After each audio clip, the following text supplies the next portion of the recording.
নমস্কার বন্ধুরা, welcome to my channel Appy kitchen. এই শীতকালের দিনে আজ আমি বানাবো মজাদার স্বাদের টমেটোর চাটনি। এই চাটনিটার স্বাদ হবে টক মিষ্টি। তো চলুন দেখে ফেলুন কী করে বানাই। তার আগে প্লিজ আমার চ্যানেলে যারা নতুন এসেছেন আমার চ্যানেলটাকে সাবস্ক্রাইব করে দেবেন আর পাশে থাকা বেল আইকনটা অবশ্যই ক্লিক করবেন। এখানে আমি 500 গ্রাম লাল টমেটো নিয়ে নিয়েছি। টমেটোগুলো ভালোভাবে ধুয়ে কেটে নিয়েছি। এখানে চাটনিতে দেওয়ার জন্য আমি নিয়েছি কাজু, কিশমিশ, খেজুর আর আমসত্ত্ব। এখানে নিয়ে নিয়েছি আর খেজুর গুঁড়ে পাটালি আর একটা পাতিলেবু। এখানে আমি গ্যাসের ফ্লেমটা অন করলাম, অন করে কড়াটা বসালাম। কড়ার মধ্যে দিয়ে দিলাম এখানে সর্ষের তেল, আর সর্ষের তেলের মধ্যে দিয়ে দিলাম কালো সর্ষে দানা। তারপর আমি এখানে একটা গোটা শুকনো লঙ্কা দিয়ে দিলাম, আর দিয়ে দিলাম সামান্য একটুখানি জিরে। তেলটা হয়ে গেলেই এবার এর মধ্যে দিয়ে দিচ্ছি কেটে রাখা টমেটোটাকে একটু নাড়িয়ে নিলাম। নাড়িয়ে নিয়ে এখানে সামান্য পরিমাণে লবণ দিয়ে দেবো, আর দিয়ে দিলাম একটু হলুদও। এবার হলুদ আর নুনটা দিয়ে টমেটোটাকে একটু কিছুক্ষণ ভাজবো। টমেটোটা ভাজতে ভাজতেই দেখতে পাবেন টমেটোটা একটু নরম হয়ে গেছে। এবার আমি এখানে অ্যাড করে দিলাম খেজুরগুলো আমি দানা বার করে ছোট ছোট করে টুকরো করে রেখে দিয়েছিলাম। খেজুরটাকেও টমেটোর সাথে ভালোভাবে মিক্স করে নিলাম। দেখতেই পাচ্ছেন নাড়তে নাড়তে টমেটোগুলো ভালোভাবে নরম হয়ে গেছে।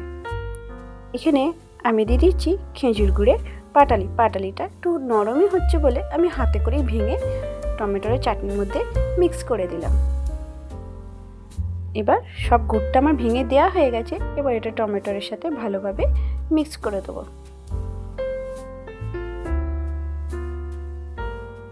দেখতেই পাওয়া যাচ্ছে গুড়টা বেশ টমেটোর সাথে ভালোভাবে মিক্স হয়ে গেছে। এবার আমি এখানে অ্যাড করে দিয়েছি আমসত্ত্ব, কাজু আর কিশমিশ।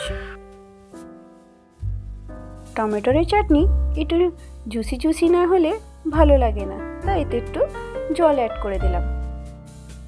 এবার জলটা দিয়ে টমেটোর চাটনিটাকে একটু ফুটতে দেবো। যদি আপনারা বেশি জুসি না চাইলে আপনারা এখানে জল অ্যাড নাও করতে পারে। এই পরিমাণেও আমাদের টমেটোর চাটনিটা রেডি হয়ে গেছিলো। আমরা একটুখানি জুসি টমেটোর চাটনি ভালোবাসি বলে একটু জল দিয়ে একটু বাড়িয়ে নিলাম। 2 থেকে 3 মিনিট ফুটিয়ে নিলেই দেখতেই পাচ্ছেন জলের পরিমাণটা কম হয়ে এসছে। বন্ধুরা, আমার রেসিপি আপনাদের কেমন লাগে অবশ্যই কমেন্ট করে জানাবেন, আর ভালো লাগলে একটা লাইক দেবেন। এখানে আমাদের টমেটোর চাটনিটা প্রায় রেডি হয়ে এসেছে। এবার আমি এখানে গ্যাসের ফ্লেমটাকে অফ করে দিলাম। এখানে এবার আমি পাতিলেবুটাকে কেটে নিলাম।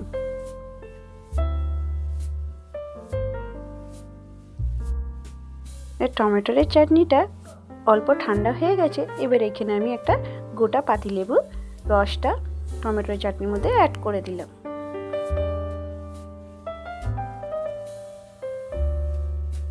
এবার এটাকে ভালোভাবে আর একটু মিক্স করে দিলাম। এখানে কিন্তু আমি গ্যাসের ফ্লেমটাকে আগেই অফ করে দিয়েছিলাম আর একটু ঠান্ডা হতে দিয়ে দিয়েছিলাম। এখানে আমাদের টমেটোর চাটনি পুরোপুরি রেডি হয়ে গেছে। Thank you for watching my video.